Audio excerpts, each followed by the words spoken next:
말씀 보도록 하겠습니다. 신약성경 마태복음 11장 16절에서 19절입니다. 11장 16절에서 19절.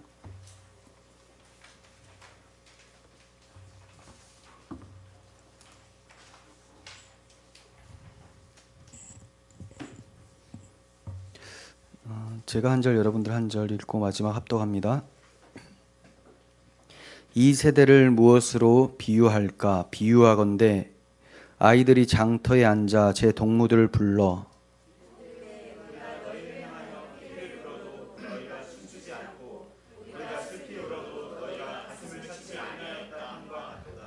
요한이 와서 먹지도 않고 마시지도 아니하매 그들이 말하기를 귀신이 들렸다 하더니 저는 와서 먹고 마시매 말하기를 보라 먹기를 탐하고 포도주를 즐기는 사람이요 세리와 죄인의 친구로다 하니 지혜는 그 행한 일로 인하여 옳다함을 얻느니라.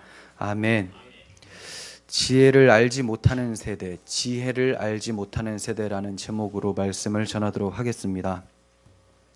이 말씀을 보면서 사실 세상을 향하여서 하는 말씀이면서 동시에 교회에 있는 우리들을 향한 말씀이 아닐까라는 생각이 강하게 들었습니다. 아무리 얘기를 해도 무감각한 세대 가운데 저희가 사는 것 같습니다. 어떤 크게 기쁜 일도 없고 크게 슬픈 일도 없는 것처럼 감정이 없는 사람처럼 살아가는 세대를 보게 되고, 교회에서도 복음을 말해도 기뻐하지 않고 하나님의 심판을 말해도 두려워하지 않는 그런 모습들을 많이 보게 됩니다. 목회자의 입장에서 참 이거는 아닌데라는 생각을 많이 하게 되죠.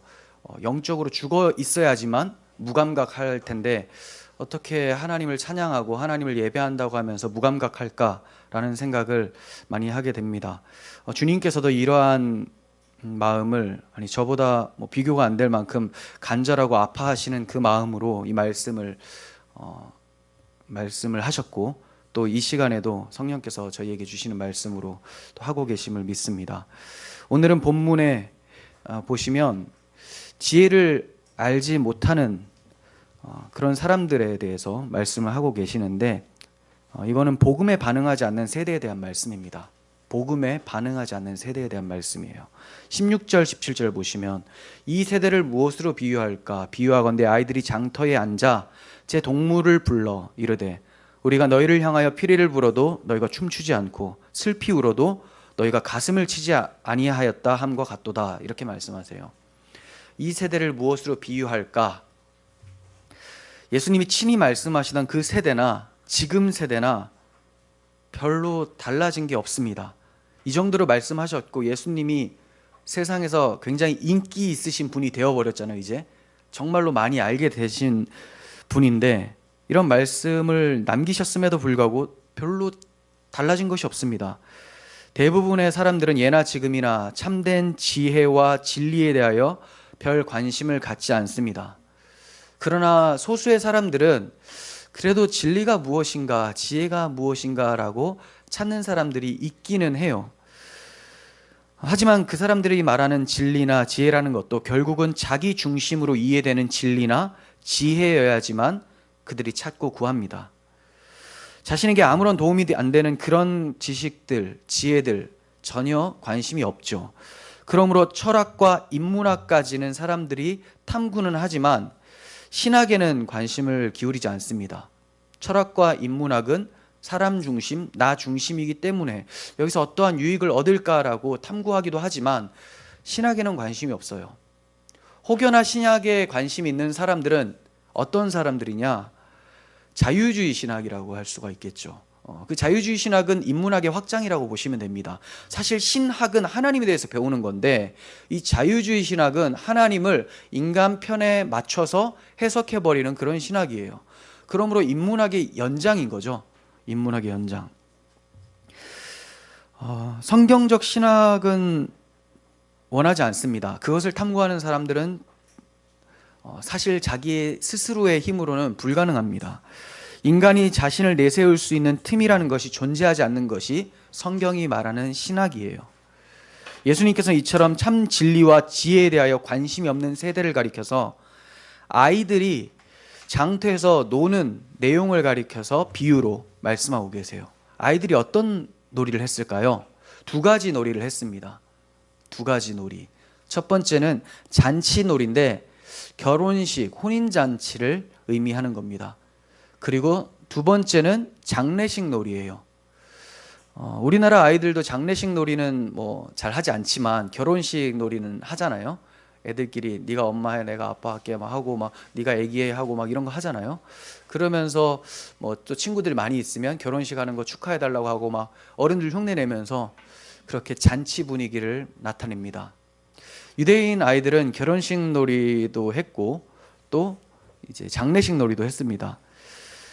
그러니까 장례식 놀이는 슬피 울고 가슴 치는 그런 놀이예요. 아이고 아이고 하는 거 있잖아요.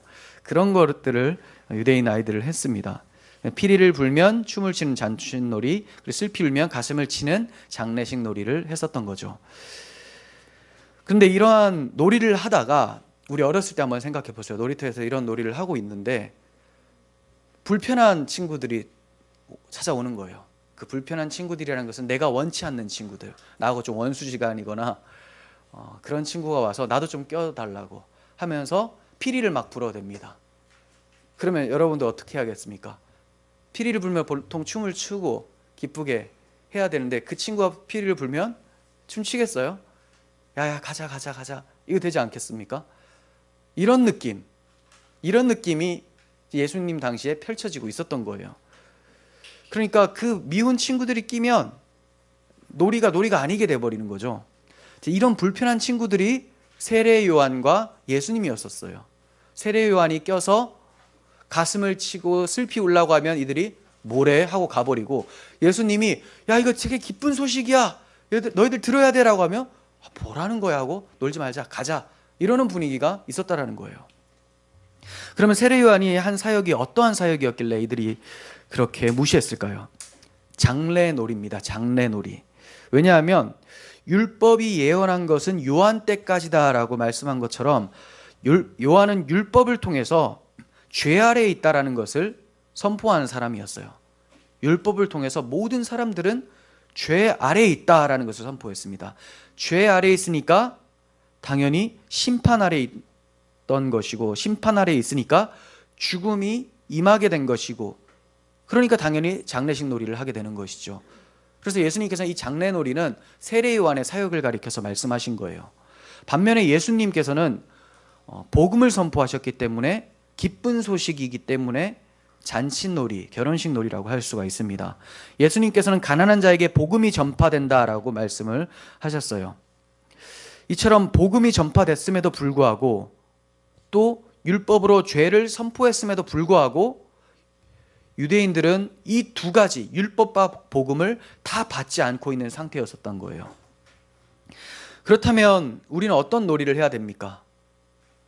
우리는 세례 요한의 이 소리와 예수님의 이 복음 소리가 들려지면 어떤 놀이를 선택해야 될까요? 어떤 분들은 성급하게 난 장례식 놀이를 해야 되겠다, 나는 복음 놀이를 해야 되겠다, 잔치 놀이를 해야 되겠다, 이렇게 갈 수가 있습니다.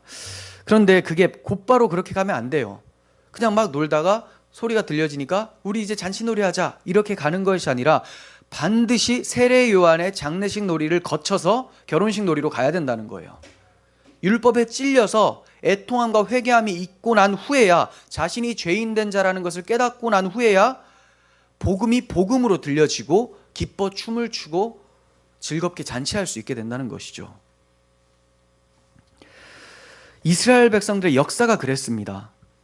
이스라엘 백성들은 우상 숭배로 인하여서 하나님 앞에 심판을 받아 바벨론 포로로 끌려가게 되죠. 자, 여기까지는 장례식 놀이예요. 예루살렘이 불타버렸고 그들이 원하는 하나님 앞에 나아갔었던 제단은 사라져 버렸어요. 이제 하나님 앞에 나아갈 수 있는 길이 없어진 거죠. 완전 죽은 상태로 바벨론에 끌려가서 70년 동안 애통하게 됩니다. 하지만 70년 후에 하나님의 남은 자들, 믿음을 지켰었던 사람들은 다시 예루살렘으로 돌아오게 되죠. 이게 바로 복음의 소식입니다. 죽음이 있고 나서야 다시 살아나는 역사가 일어나게 되는 거예요. 그렇게 살아날 때, 바벨론 포로로 귀환할 때를 에스겔 선지자는 바벨론 포로로 끌려간 당시를 마른 뼈와 같았다고 하고, 하나님의 말씀이 선포되어서 회복되는 이스라엘을 가리켜서 그들이 큰 군대가 되었다, 마른 뼈가 큰 군대가 되어서 예루살렘으로 돌아오게 된다라고 예언을 했었던 거예요. 이와 같이 죽음이 먼저 있고 나서야 살아남이 있다는 거죠. 복음 하니까 사람들은 복음 너무 좋은 거지, 우리 천국 간다는 소리인데 얼마나 좋아 라고 하면서 그냥 복음을 쉽게 생각을 합니다. 하지만 복음이 오기 전에는 반드시 죄에 대한 책임이 따르게 된다는 거예요. 그 책임이 뭐냐? 죽음이에요. 그 죽음 앞에서 애통하고, 하나님 이제 우리는 어떻게 해야 됩니까? 오라 나는 공고한 사람이로다. 누가 이 사망의 몸에서 나를 건져내랴 라고 애통한 후에야, 그러므로 우리는 이제 그리스도 예수 안에서 정죄함이 없도다라고 찬양할 수가 있게 되는 거예요. 이러한 이스라엘 백성의 역사가 우리 개인의 삶 속에서 영적 원리로 작용이 되어져야 되는 겁니다. 이 원리를 보여주시기 위해서 예수님께서는 그의 친구였었던 죽은 나사로를 살리시는 사건을 일으키세요. 나사로가 그냥 살아나는 게 아니죠. 잘 살고 있는데 어떻게 살아납니까? 죽어야지 살아나지 않습니까? 죽어있는 나사로, 예수님께서 바로 곧장 가지 않고 굳이 기다렸다가, 죽을 때까지 기다렸다가 찾아가세요. 왜냐하면 복된 소식을 전해야 되니까. 복된 소식은 죽음 이후에 찾아오는 겁니다. 여러분들, 허물과 죄로 인해서 죽으셨다고 생각하십니까? 그렇다면 예수님이 여러분들에게 복된 소식으로 들려지게 되는 거예요. 죽은 나사로가 살아났을 때 이제 사람들이 다 모여서 잔치를 하게 돼요. 잔치는 이때 벌어지는 겁니다. 장례놀이, 율법과 잔치놀이, 복음은 둘 다 하나님께서 주신 겁니다. 먼저는 죄값은 사망이라고 하신 장례집의 애통, 즉 회개 운동이 있어야 돼요. 그리고 나서야 수고하고 무거운 짐진 자들아 다 내게로 오라, 내가 너희를 쉬게 하리라 라는 그 말씀이 우리에게 들려지고, 우리의 무거운 짐을 주님께 내어드리고 주님과 함께 멍에를 메고 걸어가는 사람들이 되어져야 된다는 거예요. 그런데 오늘날이나 예수님 당신 할 것 없이 율법과 복음 둘 다에 반응하지 않는 것을 봅니다. 왜 이런 현상이 일어나는지를 살펴보도록 하겠습니다. 18절 19절 봅니다. 요한이 와서 먹지도 않고 마시지도 아니하매 그들이 말하기를 귀신이 들렸다 하더니, 인자는 와서 먹고 마심에 말하기를 보라, 먹기를 탐하고 포도주를 즐기는 사람이요 세리와 죄인의 친구로다 하니 지혜는 그 행한 일로 인하여 옳다함을 얻느니라. 그러니까 한마디로 뭘 해도 뭐라고 하는 거죠. 뭘 해도 이걸 하면 이거 한다고 뭐라고 하고, 저걸 하면 저거 한다고 비난하고. 세례요한은 장례식 놀이를 했었고 예수님은 결혼식 놀이를 했어요. 그런데 세례요한은 장례식 놀이니까 당연히 애통해야 되잖아요. 금식과 회개를 선포했습니다. 그러니까 사람들이 요한한테 미쳤다라고 얘기를 해요. 아니 무슨 금식과 회개냐 하면서 그를 비난합니다. 세례요한이 회개하라, 천국이 가까이 왔다라고 얘기를 했어요. 이 천국이 가까이 왔음을 증명하기 위해서 예수님께서 그 천국 잔치를 가시적으로 베푸세요. 그게 뭐냐면 오늘 본문에 나오는 죄인들과 세리와 창기들과 함께 앉아서 식사하는 자리입니다. 이게 천국이죠. 하나님 앞에 들어올 수 없는 자들이 하나님의 초대를 받아서 함께 식사하고 있는 이 자리, 회개하라 천국이 가까이 왔다라고 했을 때, 회개하라라고 하니까 미쳤다고 하고, 천국이 가까이 왔다는 것을 입증하기 위해서 잔치를 베푸니 죄인과 함께 먹는 자다라고 비난을 하고 있습니다. 어떻게 해야 됩니까? 뭘 얘기를 해도 듣지를 않는 세대라는 거예요. 왜 듣지 않았을까요? 그들이 원하는 천국이 따로 있었기 때문이에요. 그들이 원하는 천국이 따로 있었기 때문이에요. 사람들의 마음 속에 쏙 드는 그런 천국이 아니었기 때문에 그래요. 예수님께서 말씀하시는 천국은 예수님만 주인이고 예수님의 말씀에 입각해서 다 순종하고 너희의 자아를 다 버리고 들어와라 이거죠. 그러니까 우리들의 왕된 자리는 전혀 만들어 놓지 않은 그런 나라예요. 그러면 성경에서 우리를 왕 같은 제사장으로 불러주셨다라고 하는데 이건 무슨 말씀인가? 예수님을 왕으로 섬기는 자들을 하나님께서 왕 대접해 주신다는 겁니다. 그러니까 먼저는 예수님의 말씀에 순종하고 예수님을 의지해서 하나님께 나아가는 자, 이 자들이 천국 백성이요, 그렇게 백성된 자들을 하나님께서는 왕의 자녀로 봐주신다라는 거예요. 그런데 이들이 말하는 천국은 그게 아닙니다. 하나님과 상관없는 나 혼자 하나님 자리로 들어갈 수 있도록 해달라, 그런 천국을 원한다 이거예요. 많은 사람들한테 천국 물어보면 내가 가서 편한 곳을 생각을 하잖아요. 유토피아를 생각을 합니다. 그곳에서 내가 원하는 대로 하고 싶다 이거죠. 하지만 그것은 천국이 아닙니다. 성경이 말하는 천국이 절대 아니에요. 그러므로 세례 요한이 외쳤던 천국이나 예수님이 보여주셨던 그 천국을 거부하고 있는 거예요. 내가 그동안 열심으로 지켜온 율법 행위들이 하나도 인정받지 못하는 그런 나라는 들어가고 싶지 않다 이거죠. 더욱이 그들이 평소 경멸했었던 세리나 죄인들, 창기들과 어울려 그렇게 식사를 하고 있는 사람들의 말을 내가 들어야 되냐, 이런 생각을 하게 되는 겁니다. 마태복음 9장에는 예수님께서 세리와 죄인들과 함께 식사하는 내용이 나옵니다. 지금 잠깐 말씀드렸던 그런 내용들이 나와요. 그 식사 자리에 요한의 제자들이 와서 예수님께 묻습니다. 왜 우리와 바리새인들은 금식을 하는데 당신과 당신의 제자들은 금식을 하지 않습니까? 그때 예수님께서 혼인집 손님들이 신랑과 함께 있을 때 슬퍼할 수 있겠느냐 이렇게 말씀하세요. 혼인집의 손님들이 신랑과 함께 있을 때 슬퍼할 수 있겠느냐. 그러므로 예수님은 그 자리를 가리켜서 천국의 신랑인 내가 세리와 죄인들을 불러서 신부로 맞이하고 하객들로 맞이한 이 마당에 금식할 수 있겠느냐 이렇게 말씀하고 계시죠. 그러니까 그 자리가 어떤 자리입니까? 예수님과 함께하는 혼인잔치라는 거예요. 혼인잔치. 이것을 보여주셨어요. 그런데 이 사실을 바리새인들은 물론 세례 요한의 제자들도 알지 못했던 거죠. 이 놀라운 천국 복음의 일이 지금 시작되었다는 것이 새 포도주는 새 부대에 넣어야 한다라는 그 말씀이에요. 그 천국이 지금 시작되었다. 그러니 새 포도주는 새 부대에 넣어야 된다. 그 낡은 부대는 뭡니까? 회개치 않은 죄인들. 너희들은 천국을 집어넣어버리면, 새 포도주, 새 생명을 집어넣어버리면 터져버린다. 터져버린다는 거예요. 그러므로 예수를 믿어 거듭나서 새 부대가 된 자에게 주님의 나라가 임하게 된다라고 말씀하고 있는 것입니다. 그런데 이러한 말씀이 싫은 자들은 자기 의로 가득하기 때문에 예수님의 피리 소리에 춤을 추지 않는 거죠. 예수님의 천국 복음에 반응하지 않습니다. 반면 예수님이 부르신 이 잔치에 참여된 사람들은 자신이 죄인이라는 것을 아는 자들이에요.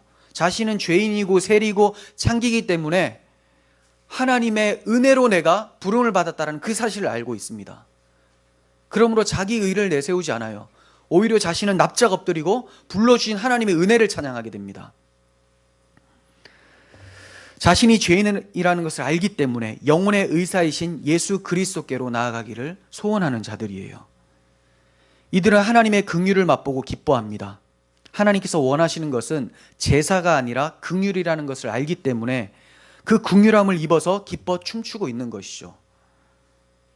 이러한 긍휼함을 입은 사건을 구약에서 찾아보도록 하겠습니다. 사무엘하 7장 5절, 사무엘하 9장 5절입니다.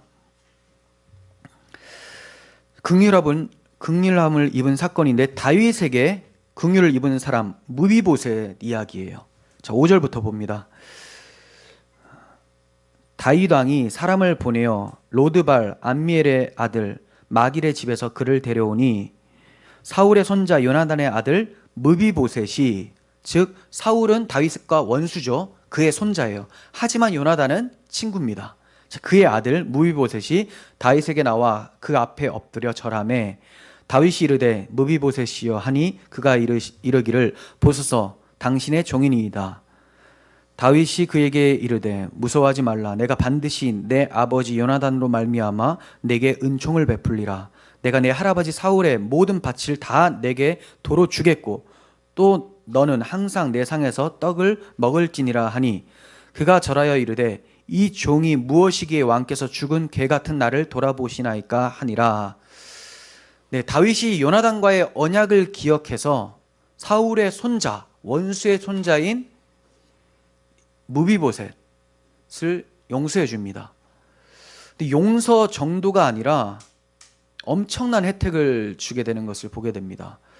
왕의 자리에 나와서 식사하라고 하죠. 왕의 식구로 만들어 주고 있어요. 무비보셋은 피난을 하다가 그 유모가 안고 있다 떨어뜨려서 두 다리가 절게 된 사람이에요. 두 다리가 절고 그래서 다윗이 사람을 보내서 데리고 오게 하는 그런 사람이죠. 자, 이러한 모습은 다리 저는 자들을, 앉은 자들을 예수님께서 고치시는 사역과 굉장히 유사합니다. 즉 하나님 앞에, 왕 앞에 스스로 나올 수 없는 그런 죄인들을 하나님께서 먼저 찾아가셔서 왕의 자리로 초대해 주신다는 그런 내용을 담고 있어요. 무비보셋이 그러한 은혜를 입었습니다.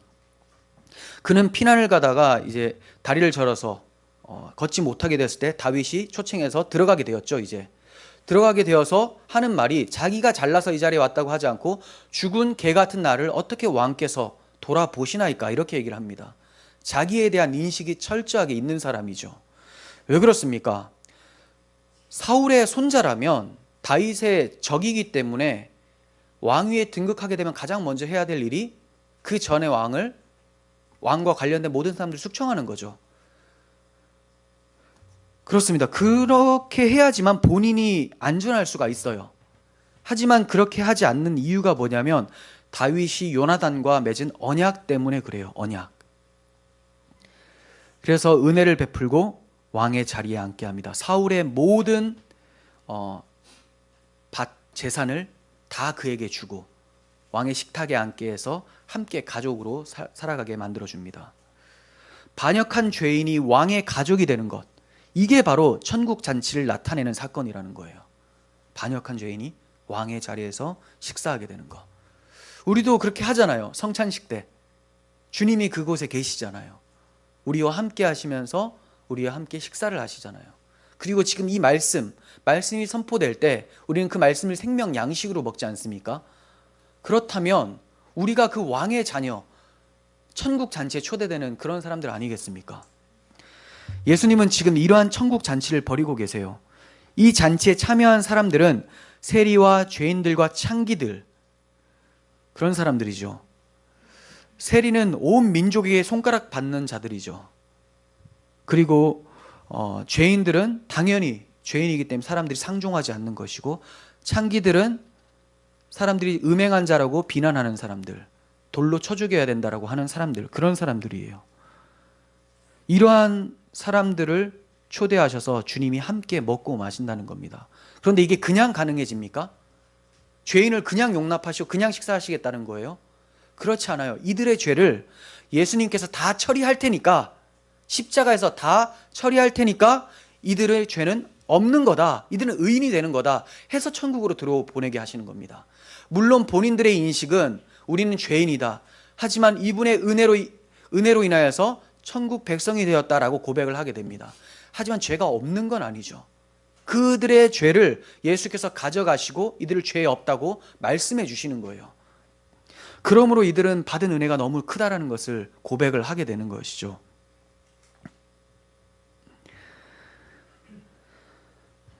이러한 천국이 예수님의 오심을 통해서 침노할 수 있도록 문이 열려졌어요. 천국은 침노하는 자의 것이다 라고 말씀하셨습니다. 하지만 이렇게 문이 열렸고 침노할 수 있음에도 불구하고 사람들이 그 문을 쳐다도 안 보는 거예요. 그런 천국 왜 들어가냐, 이런 거죠. 예수님은 지금 천국 문을 여시고 우리에게 들어오라고 말씀하고 계세요. 여러분들은 그 음성에 어떻게 귀 기울이고 계십니까? 예수님 당시에 피리를 불어도 춤추지 않고 슬피 울어도 가슴을 치지 않는 그런 사람들의 모습과 비슷하다면 회개의 영을 달라고 기도하시고 애통하며 회개하시고 천국 문으로 들어가셔야 될 줄 믿습니다.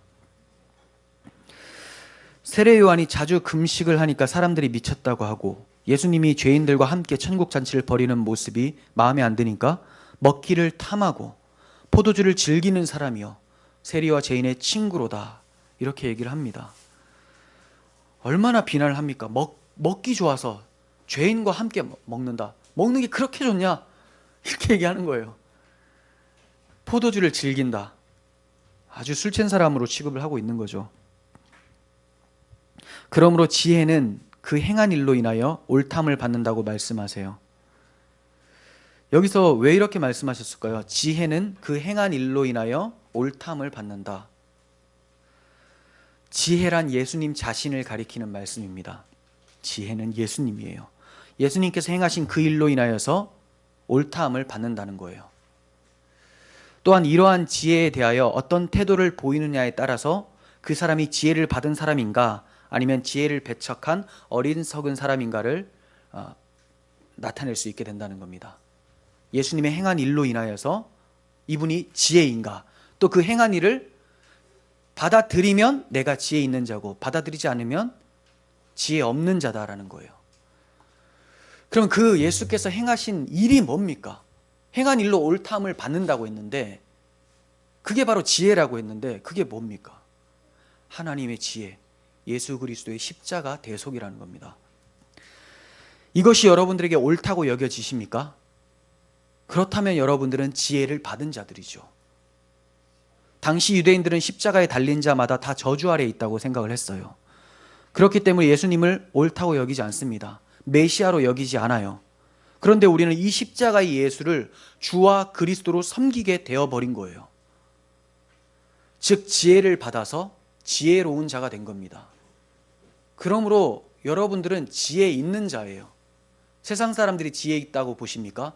하지만 성경에서 바울은 그들의 지혜는 하나님의 지혜에 미칠 수가 없다고 얘기를 해요.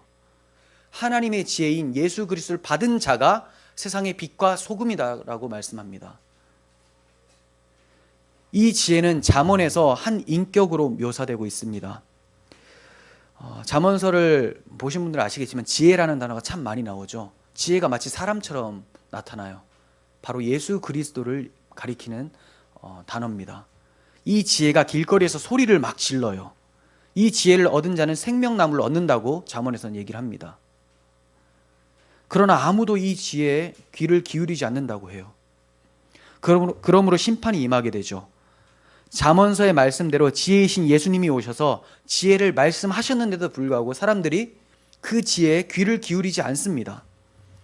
즉 인간이 스스로의 능력으로 받을 수 없는 지혜라는 거예요.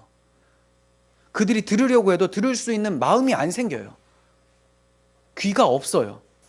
왜냐? 그들은 자기들이 구축한 천국이 있고 자기들이 원하는 삶이 있기 때문에 그래요. 그러므로 이 지혜가 옳다고 여김을 받으려면 하나님의 개입이 필요합니다. 하나님의 은혜가 있는 자가 이 지혜가 옳다고 여겨지게 되는 것이죠. 여러분들이 십자가의 도가 하나님의 능력이라고 고백하며 이 자리에 모였기 때문에 여러분들에게 그 하나님의 능력, 하나님의 은혜가 임해서 그것을 시인하게 되었다고 저는 확신할 수가 있습니다. 아무나 믿을 수 있는 것이 아니에요. 고린도전서 2장 1절 보겠습니다. 형제들아, 내가 너희에게 나아가 하나님의 증거를 전할 때에 말과 지혜의 아름다운 것으로 아니하였나니. 자, 여기서는 바울이 사람의 지혜를 사용을 한 겁니다.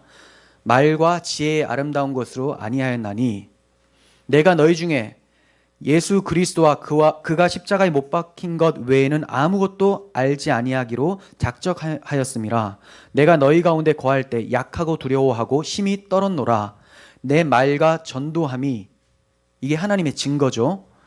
내 말과 내 전도함이 설득력 있는 지혜의 말로 하지 아니하고 다만 성령의 나타나심과 능력으로 하여 너희 믿음이 사람의 지혜에 있지 아니하고 다만 하나님의 능력에 있게 하려 하였노라. 네, 여기서 하나님의 증거는 예수 그리스도의 십자가라고 2절에서 얘기를 하고 있고, 그런데 이것을 그가 전도함으로 나타냈는데 이 증거는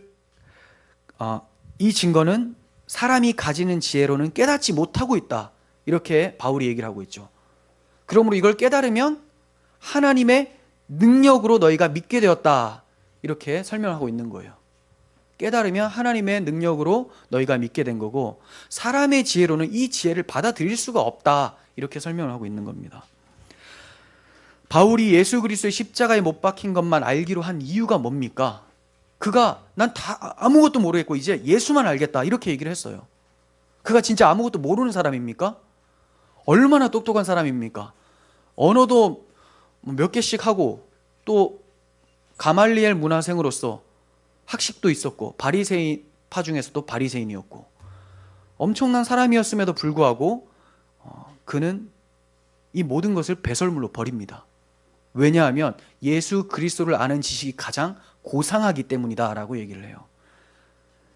그러니까 이 지혜를 모르면, 예수의 십자가라는 그 지혜를 모르면 하나님의 증거를 받지 않은 것이기 때문에 그는 구원받을 수 없게 되는 거예요. 구원을 위해서, 하나님께서 주시는 영생을 위해서는 예수 그리스도께만 매어 달려야 된다는 겁니다. 그렇다고 여러분들이 가지고 있는 지식을 다 지워버리라는 게 아니에요. 그런 말을 하는 것이 아닙니다. 비교가 안 된다, 바꿀 수가 없다라는 것을 강조하고 있는 거예요. 그러므로 바울에게는 이 지혜, 곧 그리스도의 십자가는 구원을 주시는 하나님의 능력이기 때문에 이것만 알기로 작정했던 거예요. 여러분들은 이 지혜만을 알기를 작정하십니까? 바울은 이 지혜를 아는 자들이야말로 온전한 자다라고 합니다. 온전한 자. 이어지는 말씀을 봅니다. 고린도전서 2장 6절이에요. 그러나 우리가 온전한 자들 중에서는 지혜를 말하노니, 그들은 알아들으니까, 온전한 자들은. 이는 세상의 지혜가 아니요 또 이 세상에서 없어질 통치자들의 지혜도 아니요 오직 은밀한 가운데 있는 하나님의 지혜를 말하는 것으로서 곧 감추어졌던 것인데 아무나 알지 못하죠. 하나님이 우리의 영광을 위하여 만세 전에 미리 정하신 것이라. 이 지혜는 이 세대 통치자들이 한 사람도 알지 못하였나니 만일 알았더라면 영광의 주를 십자가에 못 박지 아니하였으리라. 기록된 바 하나님이 자기를 사랑하는 자들을 위하여 예비하신 모든 것은 눈으로 보지도 못하고 귀로 듣지도 못하고 사람의 마음으로 생각하지도 못하였다 함과 같으니라. 이 지혜인 그리스도 십자가는 만세전부터 감추어져서 사람들이 알 수가 없는 지혜라고 해요. 하나님이 자기를 사랑한 자들을 위해서 예비하신 모든 것은 사람들이 눈으로도 보지도 못하고 귀로 듣지도 못하고 마음으로 생각지도 못한 것이다. 십자가란 그런 것이다 라고 얘기를 하고 있어요. 그런데 우리가 그 십자가, 그 지혜를 알고 영접을 했습니다. 그러므로 지혜 있는 자죠. 하나님은 여러분들을 지혜 있는 자라고 말씀하고 계세요. 그러니까 이 지혜를 가진 자가 세상 지혜를 보고 저 지혜가 괜찮다, 저렇게 살면 참 괜찮겠구나 하고 따라간다면 얼마나 답답한 노릇입니까? 그럼 하나밖에 없어요. 하늘의 지혜를 갖지 못했구나, 그거밖에 안 나온다는 거예요.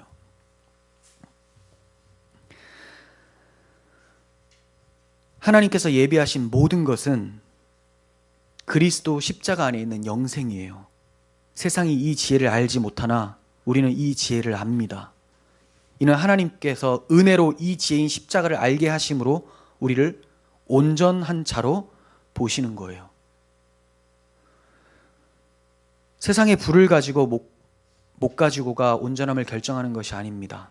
세상에서 말하는 도덕성이나 윤리성이 그 사람의 됨됨이, 올바름, 이걸 말하는 게 아닙니다. 세상이 주는 명성이 온전함을 결정하는 것이 아닙니다.